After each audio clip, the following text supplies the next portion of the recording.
Hey, it's your buddy Peace and Harmony with you here today. We're focusing in a little bit more in depth on the borderline narcissist. And one of the hallmark traits of this type of personality disorder and the sort of erratic, chaotic, and hurtful projection that these individuals will do, especially to those who are close to them, and that is really sort of a projecting, a negative projection and accusation of others in their closest inner circle of being malicious, constantly accusing them of being against them, constantly sabotaging them, constantly assigning negative values to them, constantly telling them that there is something wrong with the way that they're acting, the way that they're doing something, the way that they're speaking, the way that they're eating. They are really the largest fault finders, I would say, of the personality disorders is the borderline. And that is their penchant for control and penchant for really details in projecting and provoking anger in others. So the borderline narcissist has a strong penchant, meaning just a very idiosyncratic desire to focus and hone in on controlling others, their behaviors, their thoughts. Very, very invasive type of people. Invasive meaning not respectful and not respectful of other people's privacy, personal space, personality, the idea that people are good-natured, the concept that people are kind, benevolent, generous, sweet, empathetic, and things of this nature. It's beyond really invalidating the way that they really will then accuse others of thoughts, treatment, behaviors which have nothing to do with reality. So in terms of the borderline narcissist, this is really one of the cluster B behavior personality disorder types that really verge on a very caustic rage, or really I would say more close to psychotic, meaning really a break from reality. They really will lambast and launch off into fits of rage, hostility, anger, and oftentimes, most of their emotional content will be that of unhappiness and sort of a caustic rage, very much into controlling others, always pointing the finger, always finding the fault, always, being very, very edgy and opinionated and very strong in that, and as if very black and white. So, if you don't think or act like them and they're controlling in that manner, then you have, basically, you are to be annihilated. You are to be hated. You are to have a malicious projection. And this can create a lot of very bizarre behaviors.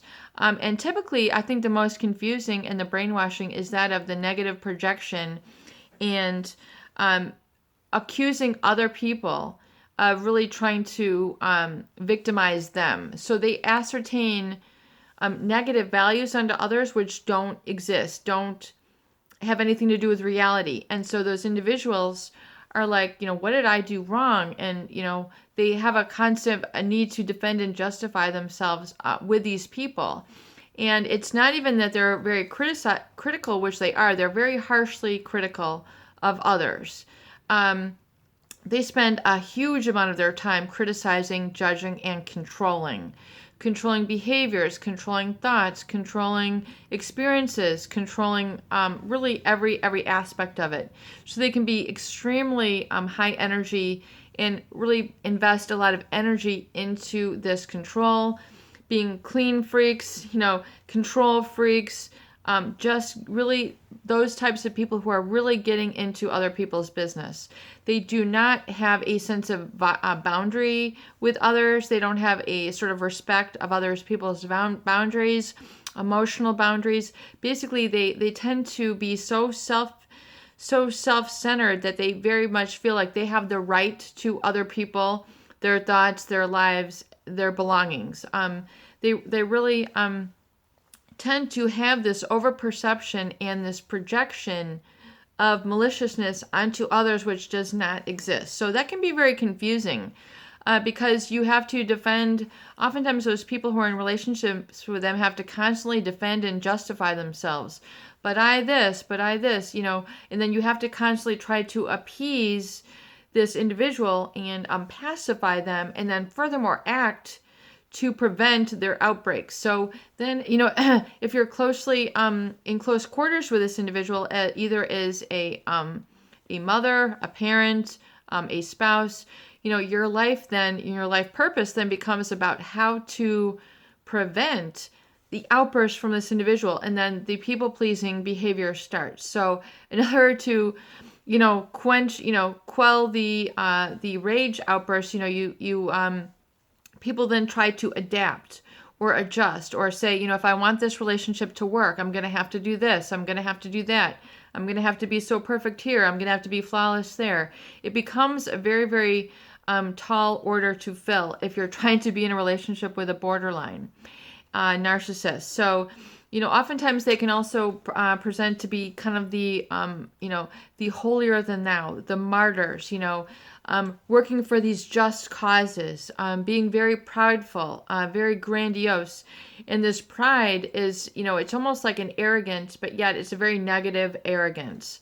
It's not oftentimes, based on true, genuine and warm concern and compassion and empathy for people. It's more of a prideful, look at me, look how great and holier than thou I am as it relates to other people. And so it can be very, very caustic, and I would say very caustic, meaning explosive, and very toxic in terms of almost like they have almost kind of like a burning people energy where they really will look to scorch the earth. They will look to scorch other people. And oftentimes they will push away and alienate those people who are closest to them and sabotage them, their lives, their relationships. And so they will, this is how they involve themselves. So, when things are going great, look for something to erupt. Look for them to, contradict your strides and try to cut you out so that you will falter and basically not be able to enjoy your accomplishments. They're basically going to try to annihilate them through fault finding and through this negative projection, and projection of false accusations, extremely critical. So if you found yourself in a relationship with these individuals, this is their personality. They are, there are some people who are very positive, very loving, supportive, and then content. There are some people who are just at their core very, very negative. And I would say the borderline narcissist is one of the most negative of those. I mean, it's very, very difficult. It requires a lot of energy to be positive around these individuals. You're going to exert a lot of energy just trying to maintain your own balance, your own natural homeostasis around these people. And so if they're kind of like, I think in this article, talks about them as being kind of like the martyr hero, but they're actually very much the vampire hero. So, they are trying to pretend or portend or present that they're this, holier than thou individual, but yet they're oftentimes very judgmental. And the people who, really who let go of the judgment are usually those people who are more accepting and supportive. So do you see the contradiction here? And so, they'll oftentimes, act like they're the victim.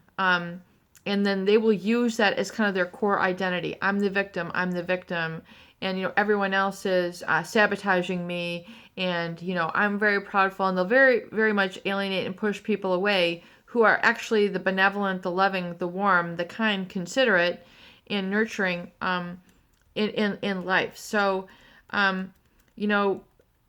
unless, there are some people who can, accept a barrage of insults on a consistent and daily basis, you probably will not be happy with being in a relationship with a borderline narcissist. It's just how they live. It's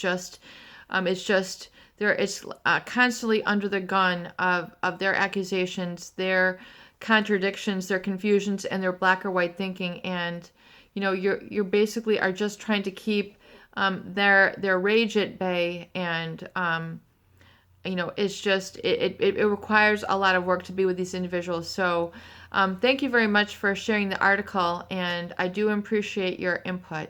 Peace and harmony with you here today. I hope these videos do help. Please share and please subscribe for more great tools, videos, discussion, and support.